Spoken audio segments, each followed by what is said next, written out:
तो भारतीय बाजारों के अंदर एक बढ़िया जोश, लगातार 7वां दिन जबकि इंडेक्स तेजी के साथ ही कामकाज कर रहा है। 115 अंकों की जोरदार तेजी डे हाई पर फिलहाल निफ्टी ट्रेड करता हुआ। जो जानकार कुछ देर पहले हमारे साथ जुड़े थे उन्होंने इसमें 18,100 18,200 की बात भी की है बाजार की इस तेजी में। लेकिन बातचीत में ही अब निफ्टी जो है वो 17,950 के इर्द गिर्द, सेंसेक्स 60,000 के ऊपर फॉर्मली ट्रेड करता हुआ। 60,200 से ज्यादा की तेजी दिन के ऊपरी स्तरों पर देखने को मिल रहा है। बाजार तेजी है मेटल में, तेजी है आईटी में, जो कि मार्केट को एक बढ़िया मूड जो है वो प्रोवाइड करा रहा है।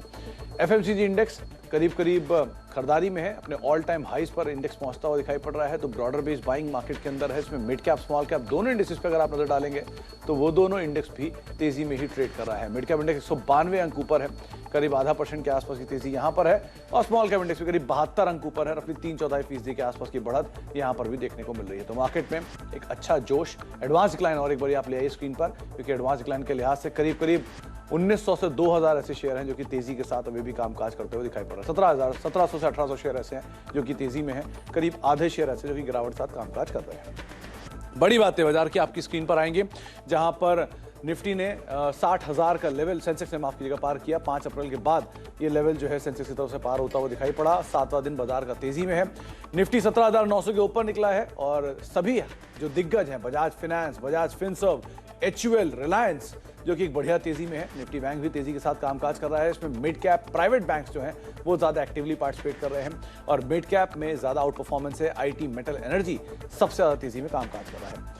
प्रकाश सर हमारे साथ मौजूद है बातचीत करने के लिए। प्रकाश सर नमस्कार, स्वागत है कार्यक्रम में। एक बढ़िया रफ्तार बाजार में देखने को मिल रही है, बाय ऑन डिप सब बोल रहे हैं, लेकिन डिप मिल नहीं रहा है। क्या करें इंडेक्स में? फिर नहीं करेंगे बाय, सिंपल। डिप मिले तो बाय करेंगे, वरना नहीं बाय करेंगे। अच्छी तेजी है। निफ्टी 18,000 के पास में ही है, दस्तक दे रहा है, वहां तक चला जाना चाहिए। अब तक कहीं पर भी वीकनेस नहीं है। जब डिप्स मिलती नहीं है हमको जब चाहिए, इसका मतलब यह संकेत दे रहा है कि मार्केट स्ट्रॉन्ग है। निफ्टी का तो यह रहा। रही बात बैंक निफ्टी की बात करें तो यहाँ पर भी एक अप है। जो रिसेंट हाई हमने देखा है करीब 39,466, वो अगर पार कर जाए तो फिर 40,000 भी देखने को मिल सकता है। अब तक तो स्ट्रेंथ है बैंक निफ्टी में। क्रूशियल सपोर्ट 39,200, जब तक इसके ऊपर है तब तक ठीक है। तो 40,000 के जोन शायद निफ्टी बैंक में देखने को मिल सकते हैं। 39,354 355 का स्तर निफ्टी बैंक में है। थोड़ी खरीदारी यहां पर भी अब बढ़ते हुए दिखाई पड़ रही है, लेकिन जो आउट परफॉर्मेंस है वो आईटी और मेटल की तरफ से आज ज्यादा आपको दिखाई पड़ेगी। कोई स्टॉक गाबा सर इस पर नजर आपकी? यहाँ पर एक आपको मिलना चाहिए। 128 का स्टॉप लगा कर चले तो ठीक रहेगा। 130 पर ट्रेड कर रहा है आप। ये 134 135 पॉसिबल है मदरसन स्विमिंग में। अच्छा, दूसरा स्टॉक जो मुझे पसंद है वो है बंधन बैंक। यहाँ पर मैं 1-2 दिन से एक बॉल दे रहा हूँ। आज भी मुझे पसंद है, कल भी दिया था, परसों भी दिया था। अब ट्रेड करा है 286 में। मुझे ये लगता है कि 295 तक जा सकता है। स्टॉप होगा इसमें करीब 284 का, बंधन बैंक। अच्छा, तो एक है बंधन बैंक जिसके ऊपर आप नजर रख सकते हैं। 2-2.25% के आसपास की बढ़त यहां देखने को मिल रही है। और दूसरा है संवर्धना मदरसन। कल यहां पे बोनस की भी खबर आई थी और वहां पर भी आज खरीदारी है, तो यहां पर भी गावस्कर की नजर है। इन दोनों स्टॉक्स पे आप नजर बना के रख सकते हैं। वैसे भी मिड कैप प्राइवेट बैंक तेजी में है और साथ साथ ऑटो एंसिलरी एक अच्छे मूव के साथ ऑलरेडी कामकाज कर रहे हैं, तो संवर्धना मदरसन के ऊपर भी आप नजर बना के रखेंगे। कुछ मिड कैप गेनर लूजर भी आपकी स्क्रीन पर आते हुए दिखाई पड़े हैं, किस तरह से आज परफॉर्मेंस है। मिड कैप गेनर्स में आज है आईसीआईसीआई सिक्योरिटीज लीड कर रहा है, 7% की जोरदार तेजी। जी एंटरटेनमेंट 7% ऊपर है। नाल्को करीब 5% की तेजी यहां पर है और एल&टी टेक रफली 4.5% के आसपास का उछाल यहां देखने को मिल रहा है। मिड कैप में गिरने वाले शेयरों में सोना, बीएलडब्ल्यू लगातार दूसरा दिन जबकि स्टॉक में प्रेशर है। मैक्स हेल्थ केयर कल की तेजी के बाद प्रॉफिट टेकिंग। आईजीएल पूरे गैस स्पेस में बिकवाली का इंपैक्ट यहां भी 2% नीचे ये भी कामकाज करता हुआ दिखाई पड़ रहा है। आईटी में रौनक है तो एल&टी, इन्फोटेक, कोफोर्ज, एम्फेसिस, टेक महिंद्रा, इनमें करीब 1.5 से लेकर 2% तक का उछाल आज के सत्र में देखने को मिल रहा है। बैंकिंग में आपको बंधन बैंक 2.5% ऊपर दिखाई पड़ेगा। गावस्कर ने इस पर तेजी की बात भी की। IDFC first, bank of Baroda और एयू स्मॉल फाइनेंस बैंक करीब 1.5 से लेकर 2% तक का मूव यहां आता हुआ दिखाई पड़ रहा है। मेटल में आज टॉप गेनर है नाल्को, इसके अलावा वेदांता 2% ऊपर, हिंदुस्तान कॉपर 1.5% ऊपर और सेल करीब 1% की तेजी यहां पर बनते हुए दिखाई पड़ रही है। तो एक बढ़िया तेजी आज मेटल स्पेस के अंदर बनी हुई है। अच्छा, मेटल की बात हो ही रही है तो अब यतिन से बातचीत कर लेते हैं। यतिन के पास एक अहम खबर, एक अहम ट्रिगर है जो इस पूरे स्पेस को रन कर रहा है, खासतौर से वेदांता, हिंडाल्को, नाल्को, जो कि आज टॉप गेनर भी है। तो यतिन, नाल्को जोरदार तेजी में 4, 4.5, 5% का उछाल, क्या हुआ ऐसा इसमें आज? देखिए, जहां तक कि एल्यूमिनियम इंडस्ट्री का सवाल है और वहां डेवलपमेंट्स का सवाल है, दो जो दुनिया के सबसे बड़े प्रोड्यूसर्स हैं, यूरोप और चाइना, इन दोनों जी जी जी क्योंकि अभी यतिन से बातचीत करेंगे, उनके माइक को लेकर कुछ इशू आ रहा है, इनफैक्ट ऑडियो को लेकर कुछ इशू आ रहा है, दोबारा हम यतिन से बातचीत करेंगे। लेकिन एक बार आप तीनों ही स्टॉक लेकर आइए, चाहे नाल्को हो, 5% की तेजी वहां पर देखने को मिल रही है, DI के आसपास वो ऑलरेडी ट्रेड कर रहा है, F&O का टॉप गेनर और मेटल का भी टॉप गेनर है। दूसरा नाम है हिंडाल्को, करीब करीब 2% की तेजी यहां देखने को मिल रही है। आज सुबह राजेश पालवे साहब ने इसमें तेजी की बात भी की थी, करीब 11 रुपए के आसपास की बढ़त है, 2.5% के आसपास का उछाल है। और तीसरा जो है वो है वेदांता, यहाँ पर भी राजेश जी की तरफ से आज लॉन्ग साइड की कॉल थी, उनको लगता है कि वहाँ पर भी एक बढ़िया मूव देखने को मिलेगा, करीब करीब 2% की तेजी यहाँ भी 267-268 के स्तरों पर वेदांता भी कामकाज करा, तो इंडेक्स के टॉप गेनर्स जो हैं वो यहाँ पर एक अच्छा मूव देखने को मिल भी रहा है। अच्छा, आगे भी हम अभी बात करते हैं यतिन से, किस तरह का अपडेट वहाँ से आता हुआ दिखाई पड़ रहा है। लेकिन एक और इम्पॉर्टेंट ट्रिगर जो मार्केट के लिए अभी देखने को मिल रहा है वो है खास तौर से इसके अलावा एक बढ़िया मूव जो है इंडियन होटल को लेकर, माफ कीजिएगा, यहाँ पर इंडियन होटल जो कि नया एक्सपैंड कर रहा है और इंडियन होटल के एक्सपेंशन की जो पूरी डिटेल्स हैं वो है केतन के पास। केतन हमारे साथ गुजरात से मौजूद है, इनफैक्ट केतन से मैं लंबे अंतराल के बाद आज बात करने जा रहा हूँ। तो केतन, पहले तो स्वागत है आपका, और दूसरा एक बढ़िया अपडेट आप लेकर आए हैं गुजरात में, खासतौर से इंडियन होटल की तरफ से यहाँ पर एक्सपेंशन हो रहा है। बिल्कुल, देखिए सुमित जी, इंडियन होटल से वो गुजरात पर अपना फुटप्रिंट है वो ज़्यादा मजबूत करने जा रहा है और आने वाले 6 से 12 महीने में करीब करीब 6 नए होटल खोलने जा रहा है और 2 होटल तो अहमदाबाद में इसी सप्ताह के अंत में खोलने जा रहा है, जिसमें विवांता भी होगा और जिंजर भी होगा। हम सब जानते हैं कि नरेंद्र मोदी जी का एक सपना था स्टैच्यू ऑफ यूनिटी। अब पूरे देश और दुनिया का आकर्षण नर्मदा जिले में जो केवड़िया कॉलोनी है वहाँ पर आया स्टैच्यू ऑफ यूनिटी है, तो वहाँ पर भी कंपनी ने अनाउंस किया है कि हम एक विवांता होटल खोलेंगे और एक जिंजर होटल खोलेंगे। तो अभी गुजरात में इंडियन होटल की करीब करीब 19 प्रॉपर्टी है और 6 आने वाले समय में, मतलब कि 6 से 12 महीने में खुलेगी, 2 अहमदाबाद में इस वीकेंड में खुलेगी। तो इस पर जो कंपनी के सूत्र है उन्होंने हमें बताया कि करीब करीब 150 करोड़ का है वो निवेश करेगी। और अगर हम ओवरऑल इंडियन होटल्स की प्रॉपर्टीज़ की बात करें तो अभी 240 प्रॉपर्टी है वो भारत और विदेश में कार्यरत है और आने वाले यानी कि 2025 तक ये आंकड़ा है वो 300 तक ले जाएंगे। और जो अभी 60 नए प्रॉपर्टीज़ वो खोलने जा रहा है, चाहे वो भारत में हो चाहे वो विदेश में हो, उसमें 10% का हिस्सा तो अकेले गुजरात में रहेगा। हम आपको बता दें कि कुल 10 जिंजर होटल है, विवांता 2 होटल है, एक नया खुलने वाला है।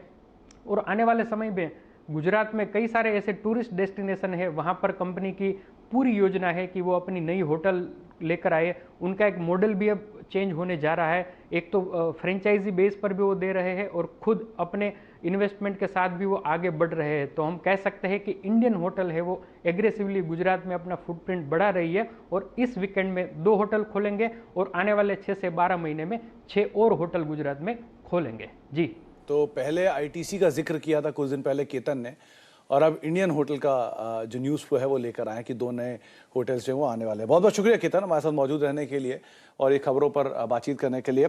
गावा सर, इंडियन होटल्स कैसा दिख रहा है, क्योंकि एक्सपेंशन प्लान तो है और स्पेशली गुजरात साइड पे मेजरली एक्सपैंड हो रहे हैं, अहमदाबाद, वडोदरा, बाकी एरियाज में भी, तो कैसे दिख रहे हैं चार्ट वाइज?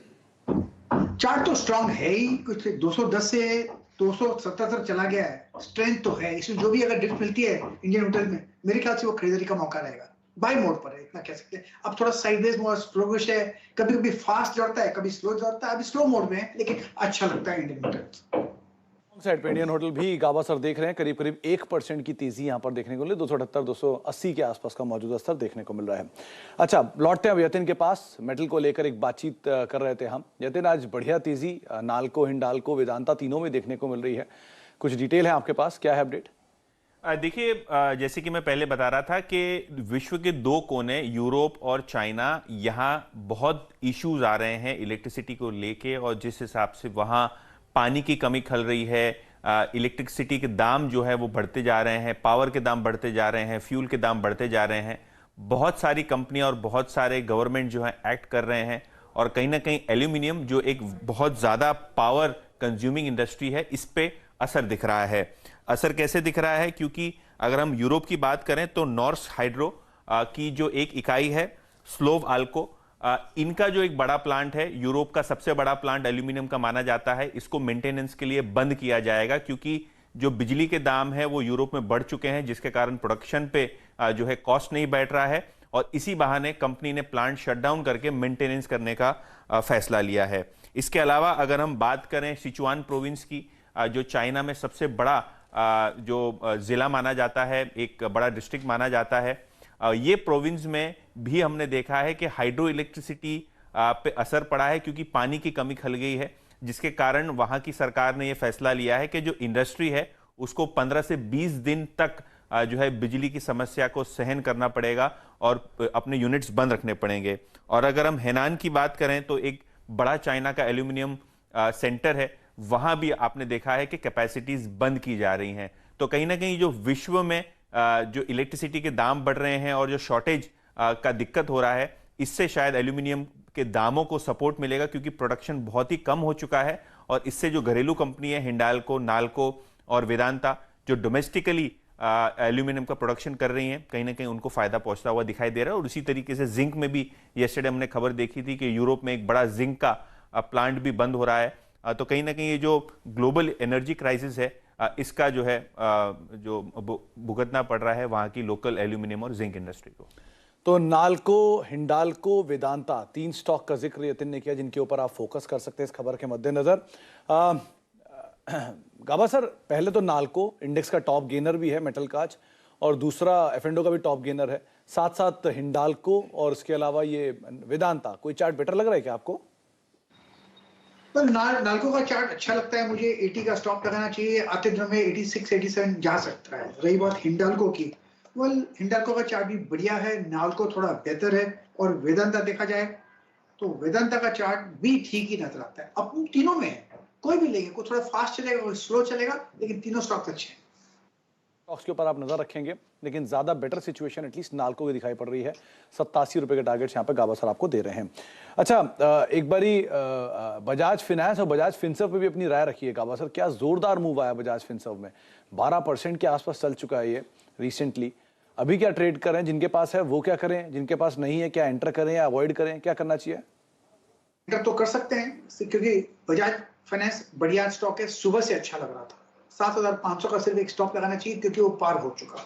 अब 7,700 का, 750 का ये एक जोन है, वहां तक जा सकता है। वीकनेस नहीं है स्टॉक में, स्ट्रेंथ है बजाज फाइनेंस। तो यहाँ पर आप अवॉइड, वीकनेस तो नहीं है लेकिन हाँ स्ट्रेंथ जरूर दिखाई पड़ रही है, आप उसके हिसाब से कॉल ले सकते हैं।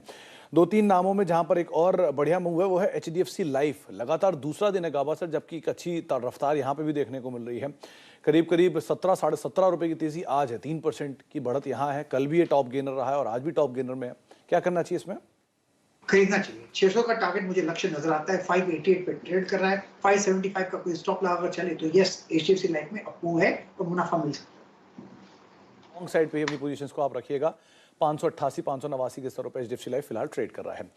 एक वक्त तो एक ब्रेक का, लेकिन ब्रेक पे जाने से पहले आपको बता दें मनी कंट्रोल प्रो के बारे में, जहां पर सबसे अहम चीज़, पहले इनफैक्ट एक असीम की हमारे साथ खबर भी मौजूद होगी, उनसे भी बातचीत करेंगे। लेकिन मनी कंट्रोल प्रो जहां पर आप जीरो कॉस्ट पे, यानी कि ऑलमोस्ट जीरो कॉस्ट पर एक हमारा जो सब्सक्रिप्शन है वो ले सकते हैं। सब्सक्रिप्शन में जो आपको पे करना पड़ेगा वो 1 रुपये के आसपास, और साथ ही साथ इस पर 1500 रुपये के जो गिफ्ट वाउचर्स हैं वो आपको अलग प्रोवाइड किए जाएंगे। तो ये फाइनेंशियल फ्रीडम ऑफर, जिसके तहत मनी कंट्रोल प्रो आपको सब्सक्रिप्शन नेट जीरो कॉस्ट, या यूं कहें कि मुफ्त में ही आप मिल रहा है। और आप इसमें रोजाना 1 रुपये की दर से मनी कंट्रोल प्रो का सब्सक्रिप्शन लेना है, और इस सब्सक्रिप्शन के साथ ही आपको हमारे ब्रांड पार्टनर की ओर से मिलेंगे 1500 रुपये के आकर्षक वाउचर।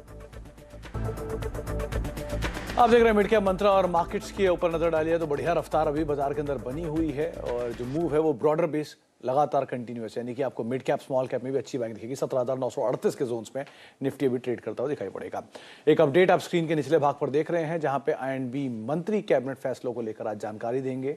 3 बजे आज कैबिनेट को लेकर यहाँ पर एक आउटकम आने वाला है, तो उस लिहाज से आप नजर रखेंगे। दोपहर 3 बजे कैबिनेट की एक प्रेस कॉन्फ्रेंस होगी, इसमें INB मिनिस्टर इस पर फर्दर अपडेट देते हुए दिखाई पड़ेंगे। अच्छा, अब आपसे जुड़ी हुई एक अहम खबर जो कि असीम के पास है, जहां पर जल्द ही आपको अलग अलग मोबाइल और दूसरे इलेक्ट्रॉनिक डिवाइस के लिए अलग अलग चार्जर नहीं लेना होगा। सरकार सभी डिवाइस के लिए एक कॉमन चार्जर अनिवार्य करने जा रही है, और इसके लिए कंज्यूमर अफेयर मंत्रालय ने आज सभी स्टेक होल्डर्स के साथ एक बैठक भी बुलाई है। तमाम डिटेल असीम मनचंदा के पास है। असीम, ये मतलब बहुत ही मुश्किल हो रहा है समझने में कि कैसे घड़ी का चार्जर या कैसे लैपटॉप का चार्जर और कैसे मोबाइल का चार्जर एक ही जैसा होगा। तो कुछ इस पे डिटेल बताएं, कैसे इसको समझें हम? देखिए सरकार ये चाहती है कि आप अब एक सिर्फ एक कॉमन चार्जर जो है वो हो, चाहे आप मोबाइल खरीदें, लैपटॉप खरीदें, टैबलेट खरीदें या फिर एयरपोर्ट्स लें या फिर स्मार्ट वॉच जो है वो ले, तो सबके साथ एक कॉमन चार्जर जो है वो आए। तो इससे जो क्या होगा कि उपभोक्ता का खर्चा जो है वो बचेगा। वो कोई भी नया डिवाइस जो खरीदेगा तो उसको अलग से चार्जर जो है उसको नहीं खरीदना पड़ेगा। तो कंपनियां जो है उसका बॉक्स से चार्जर हटा सकती हैं, तो इससे उसका खर्चा जो है वो भी बचेगा और ई वेस्ट जो है वो भी कम होगा। तो इसको लेकर के जो कंज्यूमर अफेयर मंत्रालय है उसने सभी स्टेक होल्डर के साथ एक बैठक जो है वो बुलाई है। इस बैठक के अंदर CII, फिक्की, जो मोबाइल हैंडसेट कंपनियों के प्रतिनिधि और मोबाइल एसोसिएशंस के प्रतिनिधि जो हैं वो शामिल होंगे।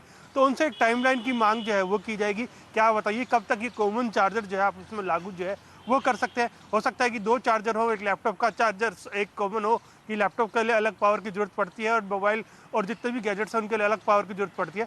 लेकिन फिर भी सरकार ये चाहती है कि कॉमन चार्जर जो है उसको बनाया जाए, उसको लागू जो है वो किया जाए। खासतौर पर कि यूरोपियन यूनियन है उसने अपने यहाँ पर इसको लागू जो है ऑलरेडी कर दिया है। USB-C चार्जर जो है वहाँ लगेगा और उनको जो भी वहाँ पर मोबाइल हैंडसेट निर्माता है उनको 2024 की टाइमलाइन जो है वो दी गई है। आज सरकार जो है सभी भारत में इंडस्ट्री के जितने भी स्टेक होल्डर हैं उनके साथ ये डिस्कशन जो है वो करेगी और उसके बाद उनसे एक टाइमलाइन की मांग करेगी कि आप बताइए कब तक आप एक कॉमन चार्जर जो है उसको लागू जो है कर सकते हैं। इंटरेस्टिंग होगा देखना असीम, क्योंकि अलग अलग डिवाइसेस, अलग अलग इलेक्ट्रिसिटी फ्लो और उसके हिसाब से कैसे कॉमन चार्जर डिवाइस किया जाता है, कैसे डिराइव, मतलब एक कैसा नया कॉमन चार्जर होगा, ये ज़रूर देखना होगा। बहुत बहुत शुक्रिया ये तमाम अपडेट हमें देने के लिए, डिटेल्स हमें बताने के लिए। तो एक इंटरेस्टिंग फैक्ट ये बनेगा गोइंग फॉरवर्ड, जैसे जैसे आपको इससे रिलेटेड खबरें आते हुए दिखाई पड़ेंगी। अच्छा, एक बार फिर से मार्केट के ऊपर लौटते हैं कि बाजार में जो रफ्तार है वो बढ़िया बनी हुई है, चाहे मिड कैप इंडेक्स की हो चाहे फ्रंटलाइन की हो। निफ्टी 0.5% ऊपर 110 अंकों का उछाल, ऑलमोस्ट डे हाई के आसपास इंडेक्स अभी ट्रेड करता हुआ। निफ्टी बैंक 145 अंक ऊपर है, जहां पर करीब करीब फ्लैट टू पॉजिटिव 1/4% के आसपास बढ़त। इनफैक्ट डे हाई पर निफ्टी बैंक में पहुंच चुका है, 3/4% की बढ़त यहाँ पर भी। और साथ ही साथ मिड कैप स्मॉल कैप दोनों इंडिसेस करीब करीब 3/4% ऊपर ट्रेड करते हुए। मिड कैप इंडेक्स में भी 182 अंकों का उछाल है, 0.5% की बढ़त, और स्मॉल कैप इंडेक्स भी 3/4 के आसपास की बढ़त वहां पर भी देखने को मिल रही है। एक बार एक खिलाड़ी अपडेट आपको और दे देते हैं, जहां पे इस हफ्ते 3 खिलाड़ी हमारे साथ कंपीट कर रहे हैं। इसमें पंकज ने एक ट्रेंड को जो कॉल दी थी उन्होंने, उसमें अपने प्रॉफिट्स को बुक कर लिया है। 1520 के टारगेट्स के उन्होंने खरीदारी की राय दी थी, 1435 का स्टॉप लॉस यहाँ पर रखने की राय वो दे चुके थे। सो फार स्कोर कार्ड आपकी स्क्रीन पर है कि किस तरह की सिचुएशन है। प्रशांत सावंत करीब 3.5-4% के रिटर्न उनकी तरफ से है, प्रदीप चंदानी 7% का रिटर्न और पंकज की तरफ से करीब 8% का रिटर्न। तो मोर लेस तीनों खिलाड़ियों का रिटर्न जो है वो अब ऑलमोस्ट बराबर आता हुआ दिखाई पड़ रहा है। सो फार प्रदीप और पंकज के बीच में एक कड़ा मुकाबला है, लेकिन प्रशांत का रफली 4% के आसपास का पॉजिटिव रिटर्न है।